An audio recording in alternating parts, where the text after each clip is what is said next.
नमस्कार, मी जान्हवी जाधव एका नवीन व्हिडिओसोबत तुमच्या सगळ्यांचं खूप सारं स्वागत करते। तर आज आपण व्हिडिओमधून पाहणार आहोत रक्षाबंधनाला बहिणीला या भेटवस्तू देणार असाल तर थांबा, काही वस्तू अशुभ का मानल्या जातात, शास्त्र धार्मिक मान्यता काय सांगते। तर बहीण भावाच्या प्रेमाच्या नात्याचा उत्सव म्हणजे रक्षाबंधन। या सणाची अनेक भावंड आतुरतेने वाट पाहत असतात। हिंदू दिनदर्शिकेनुसार यंदा रक्षाबंधनाचा हा सण 28 ऑगस्ट रोजी येत आहे। रक्षाबंधन निमित्त अवघ्या देशभरात आनंदाचा आणि उत्साहाचं वातावरण पाहायला मिळत आहे। अशात बाजारपेठा विविध भेटवस्तूंनी फुलल्या आहेत। या दिवशी भाऊ आपल्या बहिणीला छान गिफ्ट देतात। पण तुम्हाला माहिती आहे का, धार्मिक मान्यतेनुसार रक्षाबंधनाच्या दिवशी तुमच्या बहिणीला भेटवस्तू देताना काही विशिष्ट वस्तू टाळण्याचा सल्ला दिला जातो। असे मानले जाते की या वस्तू देणे अशुभ आहे, त्यामुळे आयुष्यात समस्या वाढू शकतात। जाणून घेऊया रक्षाबंधनाला तुमच्या बहिणीला कोणत्या भेटवस्तू न देण्याचा सल्ला दिला जातो। तर रक्षाबंधनाला बहिणीला या वस्तू भेट देणार असाल तर थांबा, तर त्या कोणत्या वस्तू आहेत तर त्या आपण पाहून घेऊयात। पण त्याआधी सगळ्यांनी आपल्या चॅनलला सबस्क्राईब करून घ्या आणि बेल आयकॉन ऑन करा, माझे नवीन व्हिडिओ आले की त्याची नोटिफिकेशन तुम्हाला भेटेल। आणि व्हिडिओ स्किप न करता सगळ्यांनी पहा, म्हणजे सगळी माहिती तुम्हाला भेटेल। तर धार्मिक मान्यतेनुसार रक्षाबंधन हा सण भाऊ आणि बहिणीमधील प्रेम आणि आपुलकीचा पवित्र नात्याचा उत्सव आहे। या दिवशी बहिणी आपल्या भावाच्या मनगटावर राखी बांधतात आणि भाऊ आपल्या बहिणींना त्याच्या आवडीची भेटवस्तू देऊन त्याचे कायम रक्षण करण्याचे वचन देतात। यावर्षी रक्षाबंधन 28 ऑगस्ट 2026 रोजी साजरे केले जाईल। यावर्षी हा सण विशेष आहे कारण या दिवशी भद्रा काळ नसेल। वास्तुशास्त्र आणि काही धार्मिक श्रद्धांमध्ये अनेक वस्तूंचा उल्लेख आहे ज्या अशुभ मानल्या जातात। म्हणून जर तुम्ही रक्षाबंधनाला तुमच्या बहिणीसाठी भेटवस्तू खरेदी करत असाल तर तुम्ही काही वस्तू टाळल्या पाहिजेत। जाणून घेऊया की कोणत्या वस्तू भेट म्हणून देऊ नयेत।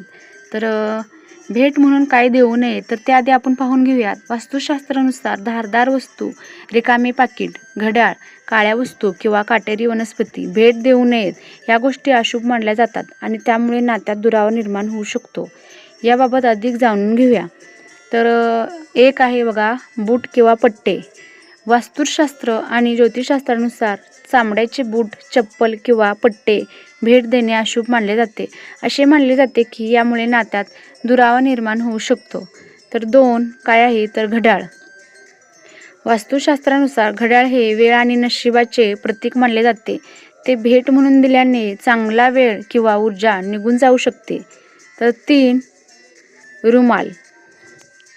वास्तुशास्त्रानुसार रुमाल हे अश्रू किंवा दुःखाचे प्रतीक मानले जाते। असे मानले जाते की ते नात्यात दुःख आणि अश्रू आणू शकते। चार सुगंध किंवा अत्तर। वास्तुशास्त्रानुसार सुगंधी वस्तू भेट दिल्याने आर्थिक अडचणी किंवा विभक्त होण्याची शक्यता असते। अत्तराचा सुगंध काही काळानंतर कमी होतो, जे नात्यातील दुरावा किंवा कटुतेचे प्रतीक मानले जाते।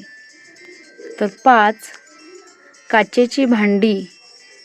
वास्तुशास्त्रानुसार काचेच्या वस्तू फुटणे ही नात्यातील दुरावा दर्शवते। त्यामुळे रक्षाबंधनाला बहिणीला काचेच्या वस्तू भेट देताना त्या टाळण्याचा सल्ला दिला जातो। तर सहा धारदार वस्तू। वास्तुशास्त्रानुसार चाकू, कात्री किंवा इतर कोणत्याही धारदार वस्तू भेट देऊ नयेत। या वस्तू नात्यातील तणाव किंवा दुराव्याचे प्रतीक मानल्या जातात। तर असा आणि पुढील वस्तू पाहूयात आपण काय आहे ती, तर रिकामी पर्स किंवा पाकिट।